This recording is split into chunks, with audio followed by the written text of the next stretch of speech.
Hey everybody, this is Mike again with the Dorp Self-Reliance. It's probably added into the video that we had just done with Michael making his first. We came up here to Crockford Pigeon Mountain, which is pretty much where we grew up. I mean, from the time we was, say, 14, 15 years old enough to get up here. We grew up here pretty much hunting, hiking, fishing. Well, we didn't do much fishing because there wasn't no lakes except for two that was down there. Yeah, that was very few. Mostly camping. Back in the days when we used to do things we ain't supposed to do. Yeah. Did a lot of that. Now, Penny watches these sometimes, so. But I ain't going to say nothing so I'll just keep quiet about that. That's been 40 years, Penny, or 30 or 20 or something. It's a long time ago. A couple of months. Yeah. I came up here, I was just coming up here by myself today, and just to get out and do a little bit of filming because I haven't done a lot in a while, and I get a lot of people that keeps asking, you know, when are you going to get back out and do some things, and I got a lot of things I want to do, but I'm going to try to get Michael over here. If not, we'll start calling him Michael Todd. No, let's don't do that. I heard that enough growing up. But I knew when I was in trouble, when I heard Michael Todd, that was it. Now, we all left. Yeah, everybody got gone. It'd be 5 in the afternoon, and we hear that, and we're like, let's go, y'all. Not like, don't leave me. I want to go with you. But to get out and do some of these things, he's started watching a lot of YouTube, probably in the last 2 years, maybe. Yeah. And he's wanting to get out and do a lot of things. Yeah, he's watched a lot of videos, and he's seen them, and it kind of put him back to where it did for me a few years ago, to where this is where I was at home, out here feeling comfortable. Oh, yeah. And I love the woods, but I fish more than anything. I'd usually just go fish, camp, around the lake and do some fishing, but as far as bushcraft and stuff, I haven't done a whole lot of it, but I've always enjoyed it. Because I know when we was kids camping, I couldn't sit around and count and talk because he'd be gone picking up a stick trying to make a bow, and I'd get bored and go to bed. Like, he said, well, it's just 9 o'clock. I said, I'm tired. I'm going to bed. And he'd be up all night cutting something. I remember just that one incident of that there. We came up here camping one night, and he went to bed about 7 o'clock, and I was cutting around on a piece of wood, and wee hours in the morning. He got up and went hunting that morning. I think I slept till about 10, and it rained. I mean, and he was saying that he didn't know a lot about bushcraft, and I think that he hasn't realized he knows more about it than people put a label on bushcraft, and we get stuck in that and a lot, that it's, you know, this significant of a little short amount of tools and learning to do this and that. It's woodsman skills, and he has those. He's used them for years. I mean, his uncles and him, you know, they would go camping, and we're talking out in places like this for weeks. Yeah. You know, Herman and Dutch and his daddy Robert. I mean, I heard those stories all the time, you know, and you'd find out that they've been gone for 3 weeks and they've been out fishing, you know, but during that time they wasn't riding into town every 5 minutes. They were out there making do. When it rained for 3 days or 4 days, they had their tarp set up, which, mind you, was just old blue tarps. They had them old burlap Gramps and them. They'd go camp on the island up fishing up at Tennessee, and there's a little island out in the lake. They stay weeks at a time. We've seen old pictures of them with old Coleman stoves and pots hanging everywhere, and built stands against a tree to put their little stoves and all kinds of stuff. Just like all people used to do it back in the old days. Well, that's what we had. We didn't have, you know, some of the luxuries that we have now. And, you know, I've got actually, I don't know if he even remembers or if he knows how I got it or what ended up, but I have one of your grandpa's knives. I don't know how I ended up with it. Ain't no telling. It's a little case, and I promise you, this is more of a toothpick than anything, and it probably started out with a 4-inch or a 3.5-inch blade and an inch wide, but he had sharpened that thing so much to I could pick my teeth with it. I don't know how I ended up with it. I've had it for 20 years. Yeah, I've got several old knives they made. Just old. One of them was an old fish knife. He put the grooves on the top to use it for scaling, and then, I mean, it's just flimsy little knives. That metal they had at work just made it, and I've still got them put up. And that, to me, is what all of this is about, is improvising with what you have.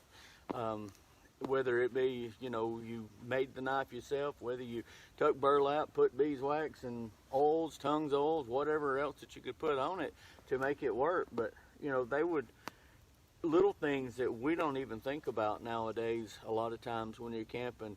You know, just a 2-inch trench dug around your tarp, there's no water. It'll run water off. That's all I ever you know. did. I made sure I was doing that. Every time I put a tent up, dig me a trench out. I'd always put me a tarp over my tent regardless. Yeah. Well, I do. I always do that just in case that It is no don't hold. good or got a hole in it. I don't have to worry about it. I have that Kelty tent, and I don't put one up over it now because it comes with a rain fly. Yeah. And I was in Tellico Plains with Brian, about 6 months ago, I guess. It rained for 4 days. It was there. It was bone dry on the inside. I got the Mountain Alps, Yeah. the 2-man Mountain, and I love it. It clips now. How, you know, the old ones we used to get, Yeah. you'd have to tie them down and pull it now down it's and all cinch buckles it. and clip, and Yeah, I that's love the way it. that one is. Like, this is so nice. This one's idiot proof, and that's probably one of the That's reasons why I I love got mine. it. I had gotten this one and didn't realize it, but every corner is color coded. Well, that's. I mean, maybe yours is not that far-fetched, but mine's all color-coded. And I ain't got the color coded yet, but I Yeah. need one. it's a 3-season tent. But around here, I have found, like in the deep winter, when I use it, I take a wool blanket and put it over the top of it, and then I sleep on a 3-inch foam mat that's a fall mat that my wife had gotten. And but I put that blanket over the top, but I've got 2 holes that are cut out for venting, so it can vent. And even whenever it was 16, 17 degrees, that ain't true Smoke's about the getting- smoke following beauty. Well, you see, it keeps coming over this way. Well, there's a reason. You're sucking more air. Well, that may be. But I I like see to, it's closer to me than Yeah. you, though. I like to do some of the old camping, and then I like cooking. When I'm out there, that's one of the things that I like to do is to cook. And I try to cook meals that you could cook at home, even over an open fire if at all possible. I don't do as much fishing as they do, although when I do go, I catch more than they do. There's times you do. I ain't gonna lie. about it. He's got an uncle named Dutch, and he's 84. Yeah. And this man can go out there and fish, and if there's fish on land or in the water, he's got them on his He'll find 'em. Yeah, I mean, he finds them. And he used to make a running joke for a long time. We'd go fishing, and he said, "So what part of the world you going to walk around on?" Because they would be sitting there fishing, and I would have done the lake or walked the lake 4, 5, 6, 7 times. That was just, I couldn't sit still. Now that I've gotten a little older, I try to teach my son. It's like, no, you got to sit here. I said, they don't bite all day long. They bite in feeding frenzies. They come in and then they quit, and then they come back and then they quit. And he's picked up where I left off. He walks the lake. Yeah. I still walk it sometimes, but that's bank fishing. Yeah. Now, the kayak, when I go in it, I had to learn that you do have to have an anchor. And mine came with one, but I thought that's just too much trouble Yeah. trying to lower. But once I learned that it's got adjustments that I can adjust it and then just lower it down, and then I actually can stay in one spot. But I generally find myself in the best places around here. The best fishing spots are really at the bank to begin with. Oh yeah. And brim shell crackers start coming in. You can catch them pretty much anywhere around there. I think total this summer I caught 46 catfish that weighed over 200 pounds altogether. I know this Just last year was tough. They're moving away, and they need a boat to get out to some of the better parts. But there was one year down at Rocky Mountain that we went fishing, and for that whole year, all of us, it's following beauty back. Yeah. I think for that year, we kept up with what we caught for that whole year, and that was like 4 or 5 of us fishing. We caught over 3,000. They And that's brim, shell cracker, catfish, bass. That was a lot of fish. when they go fishing, well, it's not as much nowadays, and I think it's just because of the fishing in itself. But when they would go fishing, him and his dad and his uncle, it wasn't nothing for them. If they were brim fishing or shell crackers, to 150, 200. 100, mostly 100, usually 100. It's a good day. But there's days we go and couldn't even get a bite. Yeah. Just the way it was. But now it's hard. You don't get in schools like that a whole lot unless you go to the bigger lakes and find them. But just these small little lakes around your town and stuff, it's getting hard to fish. But they're still there. You just got to find them. I think that's the trick to it is They get fished out. I'm a cheat fisherman, I guess. I'll go with them, find out where they're at, and then find out if they're going. But I've learned something other. If Dutch says, "Nah, I just don't think it's good to go today," don't go. Not unless you just plan on sitting. Because if he says it ain't good fishing, there's a good chance it ain't good fishing for that day. It's tough at times. It's crappie time now. Just ain't got to go hardly any. It's hard. Rocky Mountain is about the only place that we have or local that you can catch any crappie. Lake-wise ain't far away, but I don't get to go to it. And I don't have a boat no more. And if you don't have a boat, you can forget it. That's the key to Lake Wise. You got to have a boat to get out there too. There's some places that the crappie will run that are on the bank, but you're fishing like up north where there's 500 people with 400 rods just crammed together, and that's down there when you go right to Cedar Bluff down there. Yeah. There's a spot down there, and they run. I don't know if it's a channel or what that is, but they'll run, and you'll go down through there, and you just have to it's like going to Walmart, wait on a parking spot so you can go in. Like pier fishing. Yeah, and I'm not into all of that. I don't like it either. I like solitude. But sometimes you don't get it.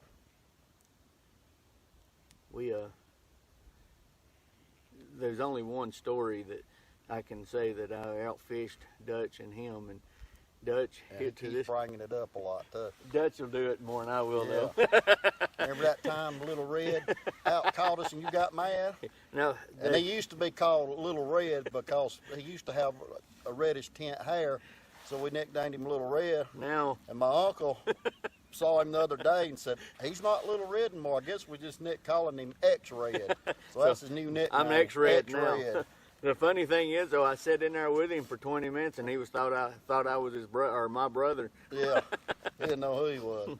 I said, "That's Tony." I didn't know that was Tony. He kept saying, how would he say? He said, "That you still got that lake down there by your house?" I was like, "Well, I don't want to tell him he's lost it, because I ain't never had no lake at my house." And I was trying to figure out ways, but I figured out what it was. He thought it was my brother, and my brother, where he lives there's a little lake right down below him down there, and I reckon he's wanting to go up there and fish. That's what he's wanting.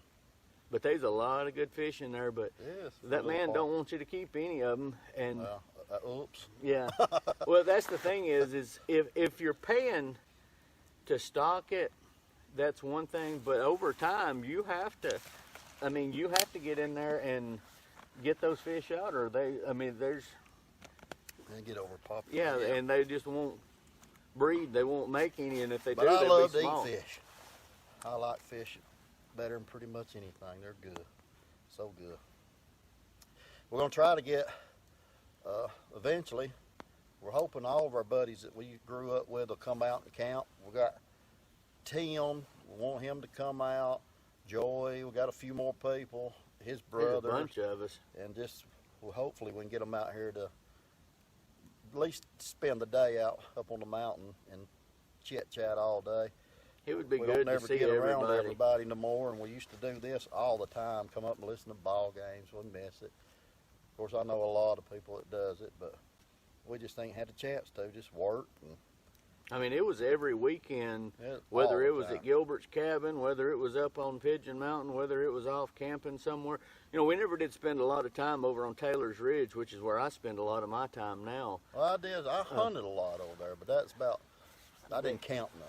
Except for me and my uncle, we went a few times and camped, and it was not too bad. There's a funny story that I just told somebody the other day. I thought about it, and we have this, they call it the Devil Worshippers Mansion, but that's not what it was. After now looking at being as old as I am and seeing, these men just decided that they wanted to live off grid, and which is what most people want to do now. But you know, they get this ideal. But they had commented that they had been into a lot of stuff, so they kind of think this thing is kind of like satanic or some odd form or something other. But I've camped 50 yards away from it, and the first time I camped that close to it, I didn't realize I was that close to it because that opened. The old mansion. Yeah, and brick. but I was about 400 or 500 yards away from it, camping, and it was about 1:30 in the morning, and there was these, you could see lights, and I thought it was car lights from the road about a mile away that's just flickering through, but it wasn't, because I kept noticing it was getting closer and closer, and it kept getting closer and closer, and there was like 13 or 14 different lights, you know, different brightnesses, you know, and so I got up to go check into it, or kind of creep up that way and see, and my fire was still going, so they could see it naturally, so I was kind of staying away from the fire. I didn't know what it was. Well, come to find out, it was 17 women. They came from Maine. They were looking for it. Oh. They had been out there since 5:45 in the afternoon looking for this thing and are lost pretty much. The whole time they were no more than 500 yards away from it, but couldn't find it, and they were just wandering around and around and around. So I took them over there to it, and they asked me, have I ever seen or heard anything, and I'm like, I guess if you want to believe, then it's there for you, you know. I mean, I've been in the woods and gotten spooked by hearing sounds, Yeah. and convinced myself that it's something bad. That's why I quit watching scary movies before I go deer hunting. Yeah. Be terrified. And I got a gun in my hand. Everybody I asks quit me. watching scary movies. No more satanic movies. No more of that craziness. Everybody I'm done. asks me about Deliverance, how close we live to it and stuff, and I was like, I seen it once and that was enough.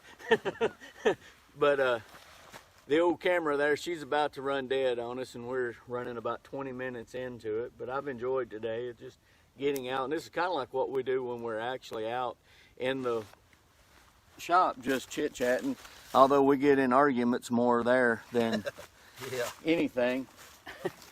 Well, I've seen it done this way on YouTube 500 times. Well, all right. Well, I've seen them do it this way 400 times. Well, all right. Just as long as you're doing it. Just That's all that matters. as long as that thing will cut, As long which as it reminds me, cuts and works. Now that's a good, pretty knife. They I made it ended good. up deciding to keep this one here for myself. That's my little signature kind of semi-design, and Sure. she'll cut you real quick. I decided, you know, I don't even, the knife that I have was one of them, I can't even get it put in. The knife that I actually have is about 4 years old. It's been a good knife.